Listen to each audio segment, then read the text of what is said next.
बिस्मिल्लाहिर्रहमानिर्रहीम। फरमान मुस्तफ़ा सल्लल्लाहु तआला अलैहि वसल्लम जो मुझ पर एक बार दुरूद शरीफ पढ़ेगा अल्लाह पाक उस पर 10 रहमतें भेजते हैं।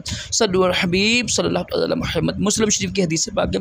नमाज के अहकाम में है कि वज़ू करते वक्त बिस्मिल्लाह शरीफ पढ़ना सुन्नत है। मलका राशिद अतारी नूरी दवा खाने की तरफ से आप इंशाल्लाह के एक नुस्खा पेश करूँगा मैं आपको चेहरे की खूबसूरती के लिए, ठीक है, चेहरे की खूबसूरती के लिए इंशाल्लाह कम ही वक्त में इंशाल्लाह चेहरा खूबसूरत हो जाएगा आपका।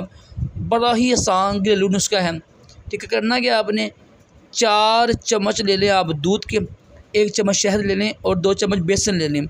इन तीनों को अच्छी तरह मिक्स कर लीजिएगा और मिक्स करने के बाद इस पेस्ट को ना अच्छी तरह चेहरे पर लगाएं, खूब यानी हर तरफ लगाएं और 10 मिनट के बाद मुँह धो लें आप। इंशाल्लाह इसी वक्त आपको फ़र्क महसूस होगा। क्योंकि शादी को जाना हो ना, या किसी तकरीब हो या कोई महफिल में जाना हो, तो ये फार्मूला लाजमी इस्तेमाल कीजिएगा। बड़ा ही आसान है यार।